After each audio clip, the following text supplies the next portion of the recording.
कैसे हैं आप सब। आई होप आप सब बढ़िया होंगे। दोस्तों आज हम लोग देखेंगे आरआरबी एनटीपीसी एग्ज़ाम 2026 जो कि दोस्तों आज आपका 17 मार्च है और 17 मार्च का आरआरबी एनटीपीसी का एग्ज़ाम सेकेंड शिफ्ट का समाप्त हो चुका है। तो दोस्तों हम लोग देखेंगे इसमें कौन कौन से क्वेश्चन पूछे गए हैं और जितने भी क्वेश्चन पूछे गए हैं बिल्कुल आपके 100% रियल क्वेश्चन हैं। तो इस वीडियो को आप लोग पूरा ध्यान से देखिएगा और वीडियो में दोस्तों हम लोग कुछ संबंधित महत्वपूर्ण फैक्ट भी डिस्कस करेंगे जो कि आपके आगामी शिफ्टों में क्वेश्चन देखने को मिल सकते हैं। ठीक है, तो चलिए दोस्तों पहला क्वेश्चन आपका पूछा गया था, हड़प्पावासी तांबा मुख्य रूप से कहाँ से प्राप्त करते थे। दोस्तों ये क्वेश्चन आपके फर्स्ट शिफ्ट में भी यही क्वेश्चन आपका पूछा गया था।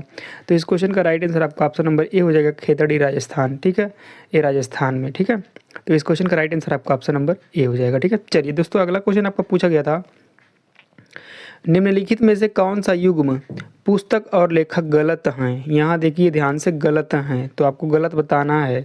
तो इस क्वेश्चन का राइट आंसर आपका ऑप्शन नंबर बी हो जाएगा, तुगलकनामा, जो कि अबुल फजल का नहीं है, ये अमीर खुसरो का है। ये किसका है? अमीर खुसरो का। तो ये आपको ध्यान में रखना है, अमीर खुसरो का है ये पुस्तक तुगलकनामा, अमीर खुसरो ने लिखा है। बाबरनामा दोस्तों बाबर ने लिखा है ना। अकबरनामा अबुल फजल ने लिखा है ना। हुमायूं नामा गुलबदन बेगम ने लिखा है। ठीक है, जो कि आपका गलत टिक करना था, तो गलत आपका ऑप्शन नंबर बी हो जाएगा। चलिए दोस्तों अगला क्वेश्चन आपका पूछा गया था, मजनू शाह किस आंदोलन से संबंधित हैं। तो दोस्तों मजनू शाह सन्यासी फकीर विद्रोह आंदोलन से संबंधित है। तो इस क्वेश्चन का राइट आंसर आपका ऑप्शन नंबर सी हो जाएगा। अगला क्वेश्चन आपका पूछा गया दोस्तों, दक्षिण पश्चिम मानसून 2025 के दौरान निम्नलिखित में से किस भारतीय राज्य में 30 से 70% के बीच बारिश की कमी दर्ज की गई है। तो दोस्तों ये आपका बताइएगा इस क्वेश्चन का राइट आंसर क्या हो जाएगा। इसका राइट आंसर आपका ऑप्शन नंबर बी हो जाएगा, सॉरी ऑप्शन नंबर डी हो जाएगा, बिहार और मेघालय। ठीक है, बिहार 41%, मेघालय 42%। ठीक है, तो इस क्वेश्चन का राइट आंसर आपका ऑप्शन नंबर डी हो जाएगा। दोस्तों अगला क्वेश्चन आपसे पूछा गया था, भारतीय संविधान का कौन सा अनुच्छेद राज्य को काम की न्याय संगत और मानवेशित दशाएं सुनिश्चित करने और प्रस्तुति सहायता के लिए प्रावधान करने का निर्देश देता है ना। तो आर्टिकल वो कौन सा है दोस्तों, ये आर्टिकल बताइएगा, वो आर्टिकल कौन सा है ना। तो इस क्वेश्चन का राइट आंसर बताइएगा क्या होगा। तो इस क्वेश्चन का राइट आंसर आपका ऑप्शन नंबर ए हो जाएगा दोस्तों, आर्टिकल 42। ठीक है, आर्टिकल 42। ठीक है, और ये राज्य के नीति निर्देशक तत्व से है। ठीक है, राज्य के नीति निर्देशक तत्व दोस्तों आपको एक बार देख लेना है क्योंकि पिछले शिफ्ट में भी क्वेश्चन यहाँ से देखने को मिला है। ठीक है, राज्य के नीति निर्देशकता दोस्तों कहाँ से लिए गए हैं, किस देश के संविधान से। तो दोस्तों ये आयरलैंड के संविधान से लिया गया है राज्य के नीति निर्देशक तत्व। ठीक है, और ये आर्टिकल 36 से लेकर 51 तक में निहित है। ठीक है, तो ये भी आपको ध्यान में रखना है। अगला क्वेश्चन दोस्तों आपसे पूछा गया था, स्थिर तापमान पर बॉयल का नियम गैस के किन दो गुना के बीच संबंध बताता है ना। तो किसके संबंध में बताता दोस्तों बताइएगा।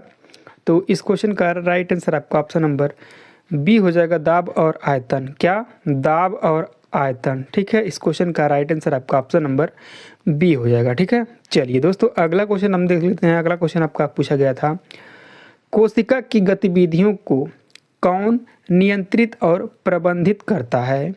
तो कौन करता है दोस्तों, ये आपका केंद्रक करता है। इस क्वेश्चन का राइट आंसर आपका ऑप्शन नंबर सी हो जाएगा। वहीं बात करें केंद्रक की दोस्तों, तो यह कोशिका के सभी कार्यों का प्रबंधन करता है, जैसा कि हमने अभी क्वेश्चन में देखा है। ठीक है, वहीं माइटोकॉन्ड्रिया की बात करें तो दोस्तों ये ऊर्जा उत्पादन करता है। तो इस क्वेश्चन का राइट आंसर केंद्रक हो जाएगा, ऑप्शन नंबर सी है ना। माइटोकॉन्ड्रिया आपके ऑप्शन में दिया गया था, इसलिए मैं बता दे रहा हूँ, हो सकता है आपके आगामी शिफ्टों में यही क्वेश्चन देखने को मिल सकता है। ठीक है, कोशिका झिल्ली दोस्तों परिवहन और सुरक्षा प्रदान करता है। ठीक है, और राइबोसोम प्रोटीन संश्लेषण करता है। तो ये सभी फैक्ट आपको ध्यान में रखना है। अगला क्वेश्चन आपका है, भारतीय संविधान की 10वीं अनुसूची दल बदल विरोधी कानून के संदर्भ में निम्नलिखित में से कौन सा कथन सही है ना। सही बताना है दोस्तों आपको, और मैं आपको पिछले फर्स्ट शिफ्ट में दोस्तों जितने भी संविधान संशोधन महत्वपूर्ण थे सभी मैंने आपको बता दिया है। आई होप आपको ये क्वेश्चन का राइट आंसर आपको एग्जाम में टिक करके आए होंगे, क्योंकि अगर जो मेरी वीडियो पहले फर्स्ट शिफ्ट की एनालिसिस देखे होंगे तो उसमें जितने भी महत्वपूर्ण संशोधन थे सभी मैंने बता दिया था, क्योंकि हर एक शिफ्ट में दोस्तों क्वेश्चन देखने को मिल रहा है संशोधन से। ठीक है, तो इस क्वेश्चन का राइट आंसर क्या होगा दोस्तों बताइएगा, है ना। तो इस क्वेश्चन का राइट आंसर बताइएगा दोस्तों क्या है। तो ऑप्शंस आपकी स्क्रीन पर दोस्तों। इस क्वेश्चन का राइट आंसर आपका ऑप्शन नंबर डी हो जाएगा। एक निर्दलीय चुनाव किया गया सदस्य यदि चुनाव के बाद किसी राजनीतिक दल में शामिल हो जाता है तब सदन की समस्या के लिए अयोग्य हो जाएगा। ठीक है, तो इस क्वेश्चन का राइट आंसर आपका ऑप्शन नंबर डी हो जाएगा। दोस्तों अगला क्वेश्चन आपसे पूछा गया था, भारत में गेहूं किस प्रकार की फसल है। तो ये दोस्तों रबी की फसल है भारत में गेहूं की। ठीक है, और ये सभी को पता होगा। ठीक है, अगला आपका है, जब किसी वस्तु को लंबवत रूप से ऊपर की ओर फेंका जाता है तो ऊपर उड़ते समय उसकी स्थिति ऊर्जा क्या होता है। क्या मतलब परिवर्तन होता है, घटता है, बढ़ता है, स्थिर रहता है या शून्य हो जाता है ना। तो ये आपका बढ़ता है दोस्तों। इस क्वेश्चन का राइट आंसर आपका ऑप्शन नंबर बी हो जाएगा। अगला क्वेश्चन दोस्तों आपसे पूछा गया था, भारत में लौटते हुए मानसून का दूसरा नाम क्या है। भारत में लौटते हुए मानसून का दूसरा नाम क्या है, क्वेश्चन आपका यही है। तो इसका दूसरा नाम क्या है, तो दोस्तों ये उत्तर पूर्वी मानसून है। इस क्वेश्चन का राइट आंसर आपका ऑप्शन नंबर सी हो जाएगा, उत्तर पूर्वी मानसून। ठीक है, अगला दोस्तों क्वेश्चन आपसे पूछा गया था, निम्नलिखित में से किस कर्नाटक संगीत के त्रिमूर्ति कर्नाटक संगीत के पिता जिसे रूप में जाना जाता है ना। तो त्रिमूर्ति में से एक और दक्षिण भारत की एक विपुल संगीतकार के रूप में माना जाता है, जो अक्सर कई रागों के निर्माण से जुड़े हैं ये है। ठीक है, तो बताइएगा इस क्वेश्चन का राइट आंसर क्या होगा। दोस्तों इस क्वेश्चन का राइट आंसर आपका ऑप्शन नंबर डी हो जाएगा, त्यागराज, है ना। चलिए दोस्तों आपका अगला क्वेश्चन पूछा गया था कंप्यूटर से, प्रिंटर एक डैश दिया है डिवाइस है, मतलब प्रिंटर किस प्रकार की डिवाइस है, आउटपुट या इनपुट या अदर। ठीक है, तो बताइएगा ये दोस्तों आपका क्या है, ये आपका आउटपुट है। प्रिंटर एक आउटपुट डिवाइस है। तो इस क्वेश्चन का राइट आंसर आपका ऑप्शन नंबर ए हो जाएगा। दोस्तों अगला क्वेश्चन आपसे पूछा गया था, धार्मिक स्वतंत्रता से संबंधित अनुच्छेद कौन सा है। तो दोस्तों ये आपका अनुच्छेद बी यानी कि 25 है। इस क्वेश्चन का राइट आंसर आपका ऑप्शन नंबर बी हो जाएगा। ठीक है दोस्तों, अब आपको पता होगा, मैंने आपको बताया है पहले ही, आपको एक बार संविधान संशोधन पढ़ के जाना है। तो अभी हम लोग पूरे डिस्कस कर लेते हैं इसी वीडियो में। ठीक है, आत्मीय सभा के संबंध में गलत कथन का चयन करें। क्वेश्चन आपका यही पूछा गया था, ऑप्शंस आपके यही थे। तो इसका राइट आंसर आपका ऑप्शन नंबर सी हो जाएगा। इसकी स्थापना 1824 में हुई थी, है ना, जो कि इसकी स्थापना 1824 में नहीं हुई थी, 1824 में नहीं हुई थी। ठीक है, 1815 में हुई थी और कहीं कहीं 1828 में, यानी कि दोबारा हुई थी। ठीक है, और ये राजा राम मोहन राय ने की थी, ये भी आपको ध्यान रखना है। इसकी स्थापना कोलकाता में हुई थी, ये भी सत्य है। इसकी स्थापना राजा राम मोहन राय ने की थी, ये भी सत्य है। लेकिन आपको इसमें गलत बताना है, तो गलत आपका यही है कि 1824 में इसकी स्थापना नहीं हुई थी, है ना। अगला दोस्तों क्वेश्चन आपसे पूछा गया था, टेलीसमन सेवर 2025 सैन्य अभ्यास किस देश ने की है ना। तो दोस्तों ये आपके ऑस्ट्रेलिया देश ने की है। इस क्वेश्चन का राइट आंसर आपका ऑप्शन नंबर डी हो जाएगा। इस वर्ष दोस्तों 2025 में भारत सहित 19 देश इसमें शामिल थे, किसमें, टेलीसमन सेवर में। ठीक है, तो इस क्वेश्चन का राइट आंसर आपका ऑप्शन नंबर डी हो जाएगा। दोस्तों अगला क्वेश्चन आपसे पूछा गया था, ये भी कंप्यूटर से है, विंडोज, है ना,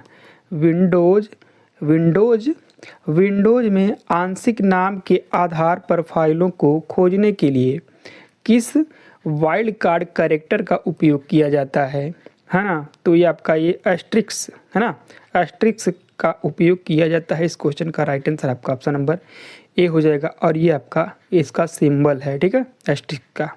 और हैशटैग का सभी जानते हैं, @ का सभी जानते हैं, क्वेश्चन मार्क का सभी जानते हैं। ठीक है, चलिए दोस्तों अगला क्वेश्चन आपसे पूछा गया था, हाल ही में खबरों में रहा पंचायती राज मंत्रालय द्वारा शुरू किए गए सभासार टूल का मुख्य उद्देश्य क्या है ना। तो इसका मुख्य उद्देश्य आपसे पूछा गया था।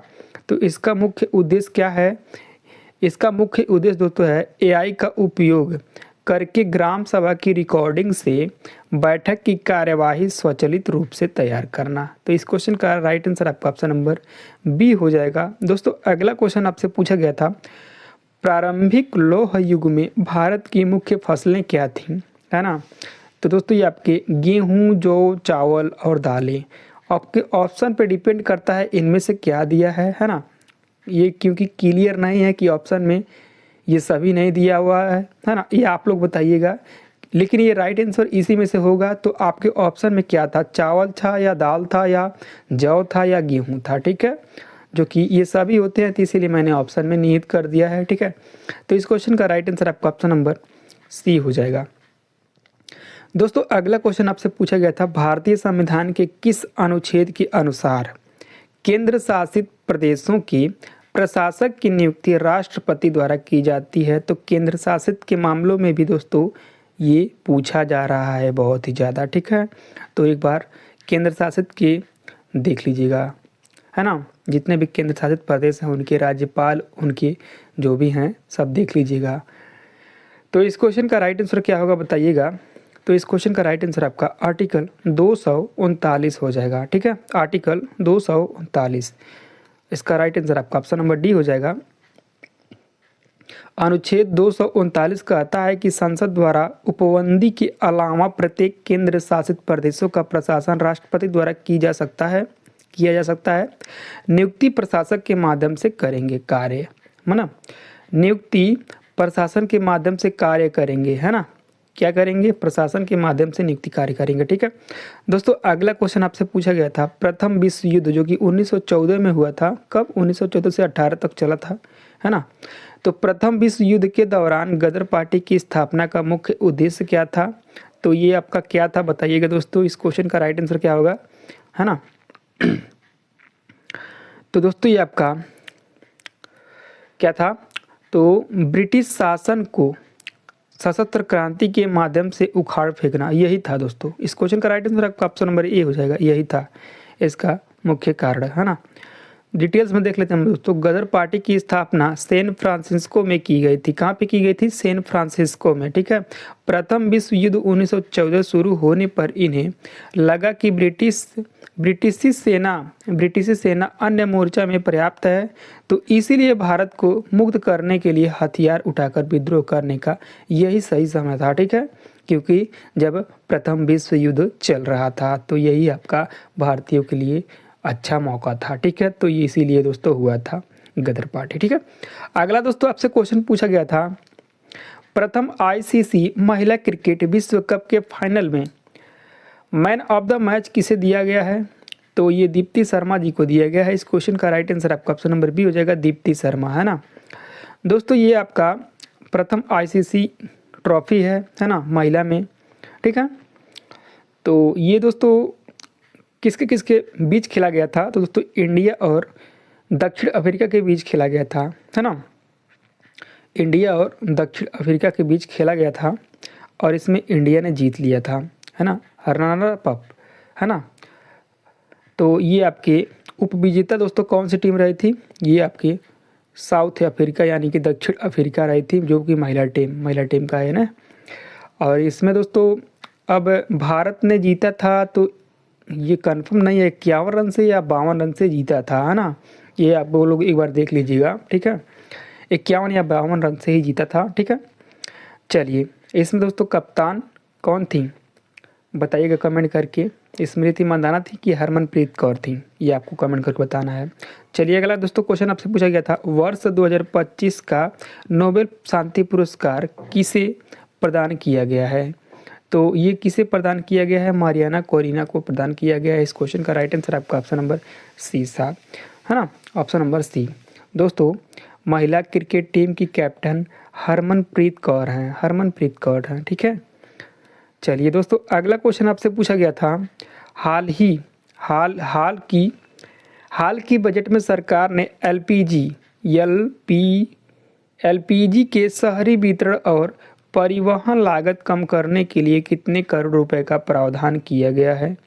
तो ये 100 करोड़ का प्रावधान किया गया है, 1000 करोड़ का प्रावधान किया गया है, ठीक है।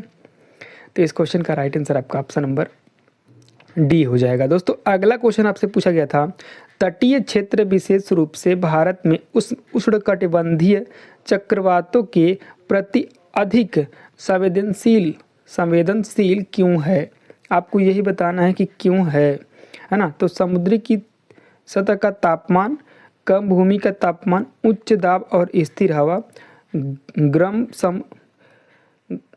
गर्म है ये दोस्तों, गर्म समुद्र की सतह का तापमान और उच्च आर्द्रता। हाँ, यही राइट आंसर हो जाएगा दोस्तों, ऑप्शन नंबर आपका ए सही हो जाएगा। ठीक है, चलिए अगला दोस्तों क्वेश्चन आपसे पूछा गया था 79वें है ना 79वें स्वतंत्रता दिवस के अवसर पर पीएम मोदी ने युवाओं को रोजगार से जोड़ने और उनके सशक्तिकरण के लिए किस योजना की घोषणा की है ना। तो ये पीएम विकसित भारत रोजगार योजना की घोषणा की है। इस क्वेश्चन का राइट आंसर आपका ऑप्शन नंबर बी हो जाएगा। इसमें दोस्तों पहले नौकरी पाने वाली और नियुक्तियों को प्रोत्साहित करने का लक्ष्य रखा गया था। ठीक है, युवाओं को लाभ ईपीएफओ में पंजीकृत होने पर ये क्या है 15,000 तक की प्रोत्साहित 2 किस्तों में दी जाएगी, है ना। और ये परिव्यय इसमें कितना रखा गया था, परिव्यय ये आपका 1 लाख करोड़ रुपए रखा गया था, है ना। और लक्ष्य दोस्तों लगभग 1.92 करोड़ रुपए युवाओं को लाभ पहुंचाना था। ठीक है, चलिए दोस्तों अगला क्वेश्चन आपसे पूछा गया था, भारतीय संविधान का 52वां संविधान संशोधन अधिनियम 1985 किसके अंतर्गत आता है? तो ये दोस्तों किसके अंतर्गत आता है? तो ये आपका दल बदल विरोधी कानून, है ना। इस क्वेश्चन का राइट आंसर आपका ऑप्शन नंबर सी हो जाएगा। ये दोस्तों दल बदल विरोधी कानून के लिए आता है ना। और ये क्वेश्चन बहुत बार दोस्तों पूछा गया है ना। और ये 10वीं अनुसूची में रखा गया है, 10वीं अनुसूची में जोड़ा गया था 1985 में। ठीक है, जो कि 52वां संविधान संशोधन के माध्यम से जोड़ा गया था। तो संशोधन के माध्यम से जोड़ा गया था। तो संशोधन दोस्तों बहुत ही क्वेश्चन आपके हर एक शिफ्टों में देखने को मिला है संशोधन से। तो एक नज़र में हम लोग देख लेते हैं, वीडियो में बने रहिएगा दोस्तों, क्योंकि ये आपके लिए बहुत ही ज़्यादा इंपॉर्टेंट है। अगर दोस्तों हमारी पिछली वीडियो आप देखते हुए आ रहे होंगे एनालिसिस के, तो ये क्वेश्चन इसमें 2-3 क्वेश्चन आपको तुरंत एज इट इज मिल गए हैं, क्योंकि मैं बताया हूँ उसमें एज इट इज पूरा यही क्वेश्चन आपका छपा हुआ है। ठीक है, तो चलिए हम लोग देख लेते हैं। चलिए दोस्तों, तो हम लोग एक नज़र में देख लेते हैं संविधान संशोधन। ठीक है, और ये महत्वपूर्ण संशोधन है और आपके हर एक शिफ्ट में क्वेश्चन यहाँ से देखने को मिल रहे हैं। ठीक है, तो चलिए दोस्तों देख लेते हैं हम लोग। तो दोस्तों संविधान संशोधन का वर्णन आर्टिकल 368 में निहित है और भाग 20 में वर्णित है। ठीक है, संविधान संशोधन का वर्णन दोस्तों दक्षिण अफ्रीका के संविधान से लिया गया है।